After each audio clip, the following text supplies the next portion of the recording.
what do the words Lord willing in James chapter 4 mean? And how do they even apply to us in this situation? Thank you. Thank you so much. May we then turn to James chapter 4, verse 13? Yeah. I'd like us to read this passage where James does talk about this very, very directly, and it's addressed to us. I did preach recently through this book of James, and again, you may be welcome to enjoy the preaching of God's word from the Word Book and know the context. So James chapter 4, verse 13, "Come now, you who say, today or tomorrow we will go into such and such a town and spend a year there and trade and make a profit.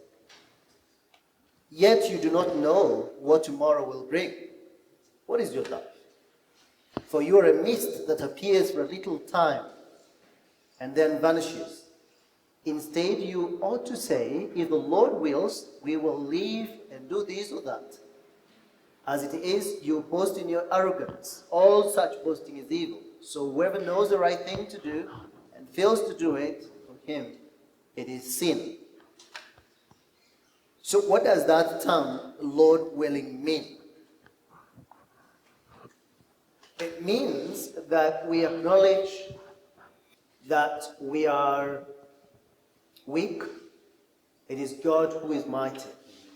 It means that we know that God is the one who is sovereign. We are not. Now, someone may say, but God did give dominion to Adam. Yes, it is true, he gave him dominion, but not sovereignty. So when God says that we need to be very, very careful how we are to live, it is that we are to learn to depend on him who is our creator, to depend on him who is able to do everything that he wants to do. We are not able to do everything that we want to do. It is God's counsel that cannot be nullified. It is his purposes that cannot be thwarted. It is his will that cannot be broken. But our will has to be under God's will, knowing that it is God who has the ability to do everything that he says he will do and to accomplish everything according to the counsel of his will. Now, then our attitude needs to be that we plan, but we know that it's God who disposes. It is God who executes things precisely as he said, not ourselves. Now, if you look at what James is saying here, he is not in any way saying do not plan.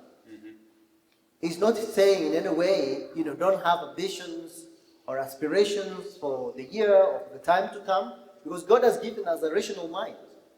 We have the ability to think, ability to reason, ability to plan. So he's saying, look at you people.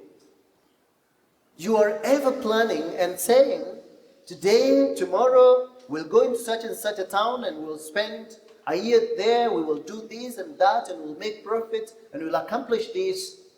And you have no way of showing any submission to the Lord. You are only thinking about executing your plans with no regard to what God has to say about the matter.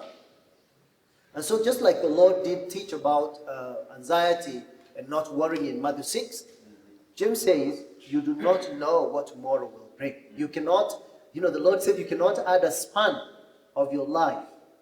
You cannot add a single second into your life. We don't know what tomorrow holds. That's one thing that we need to accept. We don't know what even the next minute is going to be like. We don't know whether this panel discussion will come to an end in a good way. We don't know whether the Lord will appear and we'll have to scatter, everything else, and every one of us will have to go his own way in terms of either to glory, to be with him, or to go to hell. We don't know that. We don't know whether a bomb would blow up this place in the next hour. We don't. So we need to realize then that our lives are mist. That's a term used there. You are a mist that appears for a little time and then vanishes. And we don't know when this vanishing is going to happen. No one knows when he's going to die. We don't know when the Lord may possibly appear and this world universe will be rolled up like a scroll. Rather, we should be ever conscious of our frailty. We should know that we are really very, very, very weak, very frail. And secondly, we need to realize that our lives are very brief. You know, briefer than we acknowledge, we even realize. And so, we need to have that kind of a mindset then that, yes, we are planning, but we are depending on the Lord to help us. Yes, we are hoping and expecting, but we are ever dependent on the Lord to do it for us. Yes. Thank you. So a lot of unknowns in terms of how we live our lives. We do not have a clear picture of what tomorrow will look like. No. Yeah. And the sad thing is that we all want to be the master of our destiny, you know. We want to think that we are in control. Yeah. And so when you fall sick, you're wondering, what could I have done wrong? If one contracted coronavirus, is thinking, oh, should I have gone to such and such a place? Or should I not? But really, we need to just rest on the arms of Christ. Amen. Amen. Thank you so much.